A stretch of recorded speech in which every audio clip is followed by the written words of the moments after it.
peradaban Islam dalam peradaban modern. Kebudayaan Islam adalah perwujudan dari akhlak yang berasal dari Al-Quran. Sedangkan wujud dari seluruh aktivitas budaya Islami yang konkret dan dapat diindra oleh manusia adalah bentuk dari peradaban Islam. Secara historis, peradaban Islam sebagai bentuk dari kebudayaan Islam telah mengalami kemajuan dan juga kemunduran. Yang pertama, faktor-faktor penyebab kemajuan dan kemunduran. Faktor kemajuan umat Islam.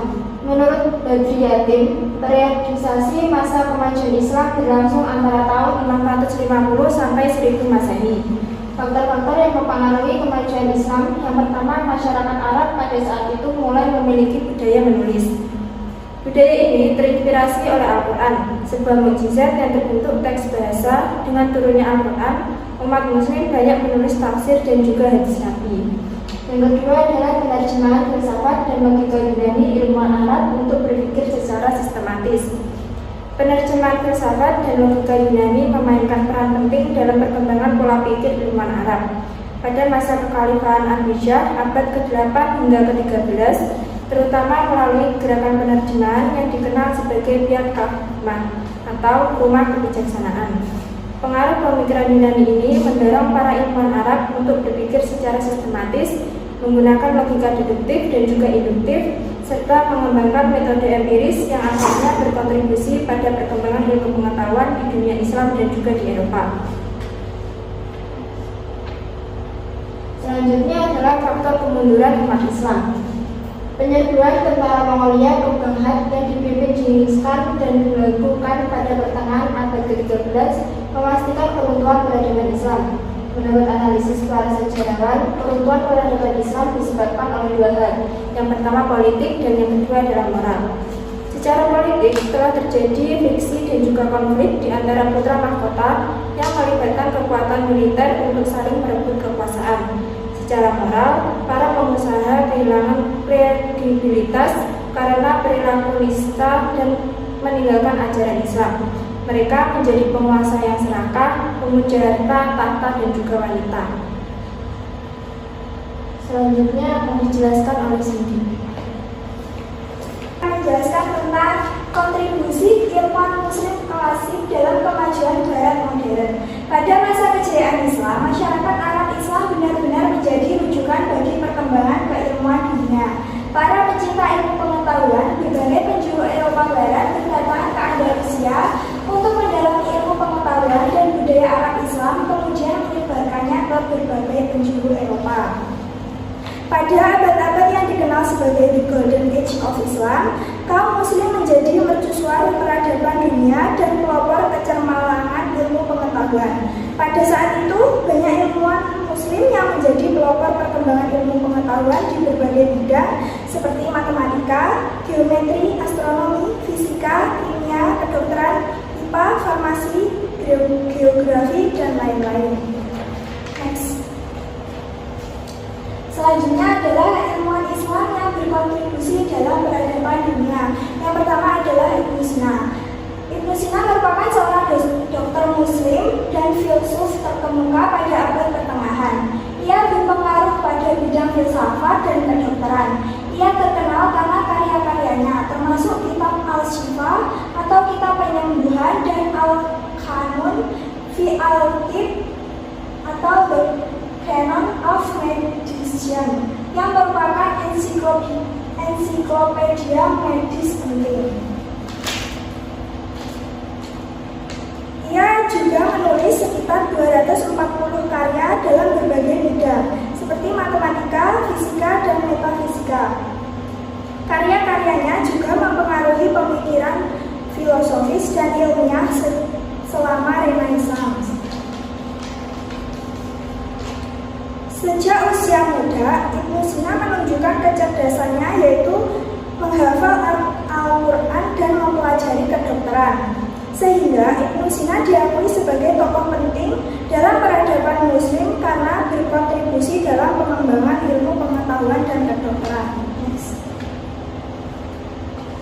Yang kedua adalah Al-Khawarizmi. Al-Khawarizmi adalah matematikawan, astronom, dan ahli geografi yang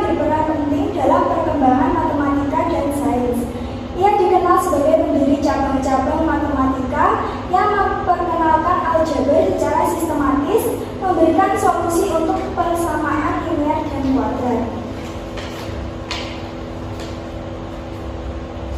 Ia dikenal sebagai pendiri cabang-cabang matematika dan penulis karya ilmu aljabar wal muqabalah.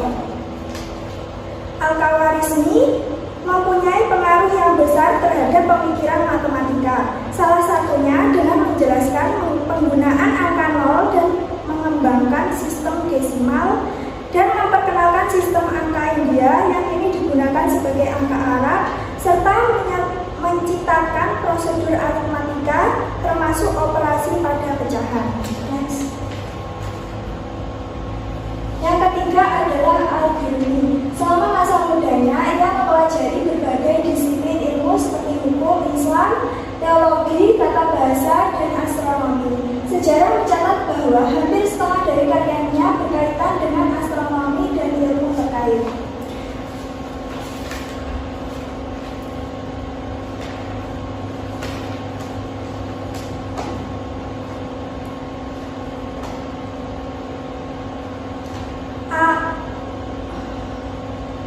Al-Biruni merupakan seorang Al-Farisi atau orang Persia yang lahir pada 973 Masehi di kota Beirut. Kota tersebut menjadi kawasan maju karena kebudayaannya. Di kota tersebut ilmu-ilmu begitu dihargai dan berkembang.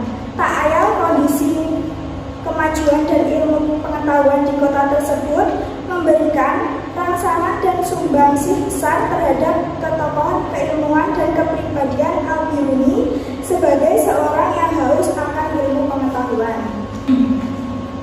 Selanjutnya di sini saya akan menjelaskan tentang menuju kebangkitan umat Islam. Kebangkitan umat Islam dapat dikembangkan dengan mempertimbangkan dua aspek berikut, yaitu aspek internal dan aspek eksternal. Yang pertama, aspek internal, potensi yang dimiliki individu. Umat Islam sebenarnya secara individual memiliki potensi besar untuk maju, namun secara kolektif umat Islam masih banyak memiliki kelemahan. Di antara kelemahan tersebut, umat Islam masih sering berseteru dalam hal perbedaan fikru'iyah. Dalam hal fikru'iyah yang tidak perlu diperdebatkan, misalnya penggunaan qunut dalam sholat subuh. Yang kedua, kepercayaan diri yang kuat. Umat Islam harus memiliki kepercayaan diri yang kuat untuk bisa bangkit dari keterpurukan dengan seluruh potensi yang dimilikinya. Yang ketiga, yaitu penghayatan makna Al-Quran. Penghayatan makna Al-Quran yang mendalam akan menginspirasi umat Islam untuk bisa bangkit dengan maju dan penuh semangat.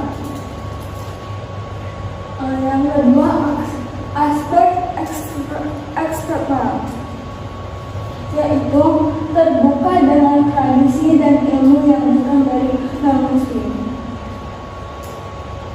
Maksud dari terbuka dengan tradisi dan ilmu yang datang dari non-muslim adalah sikap menerima, menghargai, dan belajar dari pengetahuan, nilai atau praktik yang berasal dari budaya atau agama tersebut.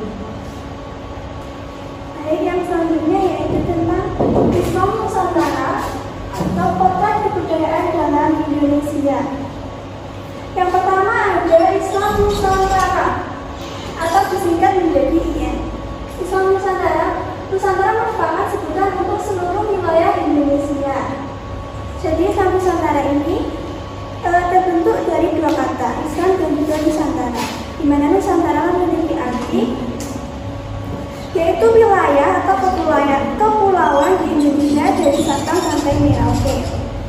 Menurut Akil Siraj, Ketua PBNU, IN atau Islam Nusantara merupakan Islam yang hanya dimiliki oleh Indonesia. Karena cara Islam Nusantara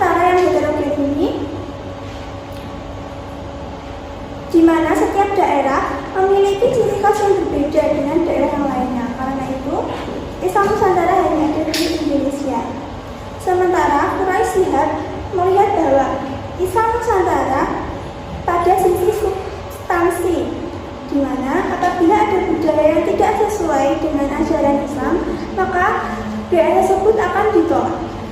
Sebaliknya, apabila ada budaya yang sesuai dengan ajaran ataupun nilai Islam, budaya tersebut akan diterima.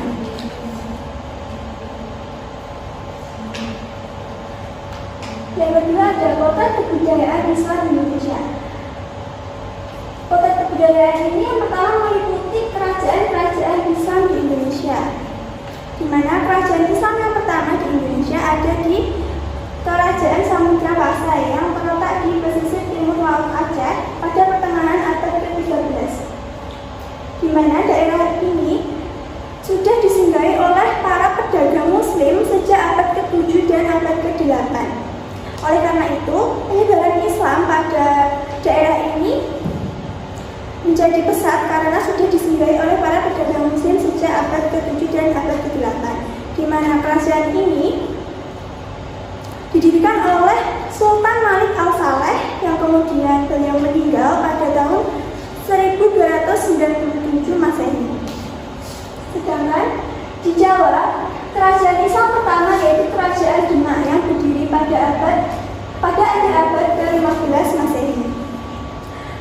Kerajaan Demak ini didirikan oleh Raden Patah. Selanjutnya, pada masa Sultan Trenggono atau Sultan yang ketiga, yaitu pada tahun 1524 sampai dengan 1546, Islam mengalami perkembangan dan perluasan ke seluruh tanah Jawa hingga bahkan ke Kalimantan Selatan.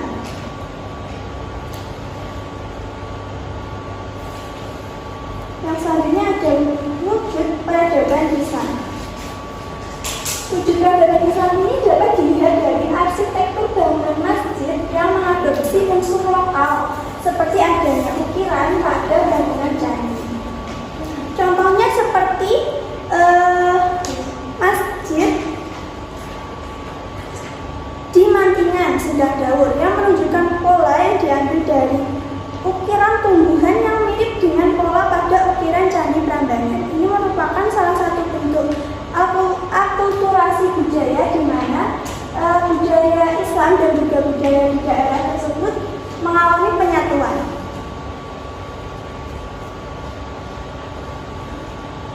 Yang selanjutnya adalah seni Islam dalam peradaban di Indonesia. Seni ini dibagi menjadi 4. Yang pertama ada seni baca Al-Quran atau qiraah dan sholawatan. Seni baca Al-Quran atau qiraah sudah ada sejak zaman Nabi Muhammad, di mana seni ini adalah inspirasi ketuhanan yang akhirnya bertahan hingga zaman sekarang ini. Begitu juga dengan sholawatan yang merupakan suatu bentuk kecintaan kepada Nabi Muhammad, di mana kedua seni ini tetap bertahan selama kurang lebih 14 abad karena keduanya berasal dari inspirasi ketuhanan yang kuat. Yang kedua yaitu ada musik gembus dan rebana. Musik gembus dan rebana ini merupakan alat musik tradisional dari Indonesia yang dimana alat musik ini digunakan sebagai identitas dan juga kekhasan dalam penyebaran Islam di Indonesia oleh para sufi. Yang selanjutnya ada grup musik modern Islami. Grup musik ini contohnya seperti grup band Ungu yang mengeluarkan 6 album religinya dengan jumlah lagu lebih dari 20 lagu. Selain itu, Pedangdut Rhoma Irama juga telah menciptakan lagu dangdut dakwah sejak tahun 1973. Yang terakhir ada seni kaligrafi. Seni kaligrafi ini merupakan seni tulis yang sudah ada sejak abad ke-12 Masehi, yang beriringan dengan munculnya kerajaan-kerajaan Islam di Indonesia seperti Kerajaan Samudra Pasai dan juga Kerajaan Demak yang sudah saya sebutkan tadi. Corak kaligrafi yang berkembang di Indonesia adalah seperti corak Kufi, Nasi, Rikhi, Farisi, dan Diwani. Perkembangan mendorong lahirnya kreasi-kreasi seni bangunan yang disesuaikan dengan setiap daerah. Selanjutnya, saya akan memaparkan mengenai studi kasus yang akan kami bahas. Mengapa ilmuwan Islam tidak dikenal? Ibnu Sina dan Hariri merupakan ilmuwan Islam yang hilang dalam sejarah dunia.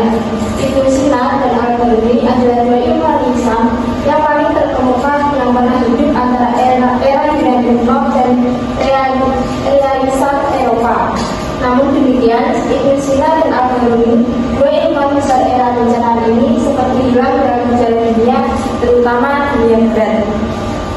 Padahal, kedua ilmuwan Muslim yang lahir di Asia Tengah sekitar tahun 980 ini memiliki kontribusi signifikan dalam sejarah dunia. Selama 600 tahun, menurut kedokteran Ibnu Sina telah mendefinisikan bidang kedokteran dari Eropa hingga India. Terlepas dari prestasi mereka, keduanya tidak menjadi terkenal dan seperti hilang di tulang bumi dalam sejarah dunia, terutama dalam sejarah barat. Kedua peran penting tokoh ini benar-benar diabaikan.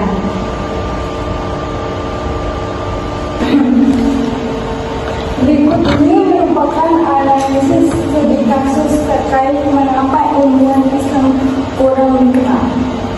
Yang pertama, dokumentasi yang terbatas. Dokumentasi yang terbatas, hal ini merupakan salah satu alasan utama yang menjadi masalah dari hasil karya ilmuwan dan insinyur pada era Islam yang diturunkan secara besar, hingga menyebabkan hilangnya banyak informasi. Tentunya hal tersebut mirip dengan apa yang terjadi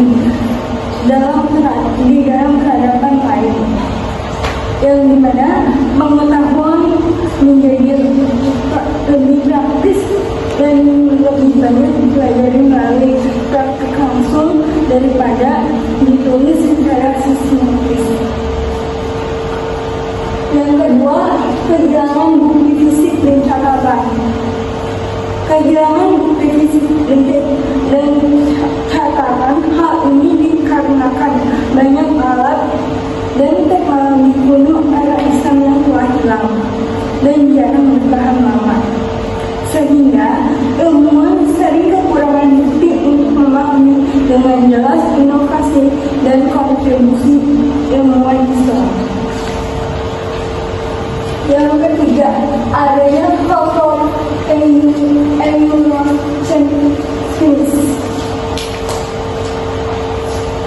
Dalam sejarah dunia Islam, ada kecenderungan yang menyoroti antara ilmuwan dan filsuf, serta seringkali terjadi pengabaian periode peradaban lain, seperti era keemasan dunia Islam, sehingga kontribusi dari para ilmuwan Muslim sering tidak masuk ke dalam narasi sejarah ilmiah barat, yang dimana titik utama sejarah adalah perkembangan ilmu pengetahuan di Eropa. Yang keempat, perbedaan budaya dalam penghargaan ilmiah. Yang keempat, perbedaan budaya dalam penghargaan ilmiah. Perbedaan budaya dalam penghargaan ilmiah. Pada masa itu, dunia Islam mempunyai pendekatan yang berbeda dalam hal pemilikan ide, dan terjadi dalam penghargaan terhadap ide ataupun teknologi, sehingga seringkali tidak dikaitkan dengan individu tertentu, melainkan dianggap sebagai kontribusi bersama masyarakat ilmiah. Hal ini tentunya sangat berbeda dengan pendekatan barat modern yang lebih menekankan pada penghargaan personal serta penulisan sejarah yang mengaitkan penemuan dengan nama-nama tokoh besar. Solusi yang pertama ada kebijakan kurikulum yang mendukung. Kebijakan kurikulum yang mendukung ini, pemerintah perlu memasukkan sejarah dan kontribusi ilmuwan Muslim ke dalam kurikulum sekolah. terutama dalam pelajaran sains, matematika, dan sejarah. Sehingga siswa secara sistematis dapat mempelajari pencapaian para ilmuwan seperti Al-Khawarizmi, Ibnu Sina, Al-Farabi, dan ilmuwan lain-lainnya. Yang kedua ada mengadakan lomba-lomba sains yang berbasis Islam. Dengan mengadakan kompetisi ini dapat menghubungkan antara ilmu pengetahuan modern dan warisan ilmuwan muslim yang dapat memotivasi seseorang untuk mempelajari lebih dalam tentang ilmuwan muslim. Dan yang ketiga ada buku dan materi dan ajar khusus. Buku dan materi ajar khusus ini mengembangkan buku-buku secara khusus, menghubungkan topik pelajaran dengan kontribusi ilmuwan muslim bisa menjadi langkah yang efektif. Materi ajar ini memberikan konteks sejarah yang lebih kaya kepada seseorang tentang peran besar Islam dalam perkembangan sains. Baik, dari materi yang ada dapat kita simpulkan bahwa yang pertama, ilmuwan muslim memiliki kontribusi yang besar dalam sains, namun mereka kurang dikenal.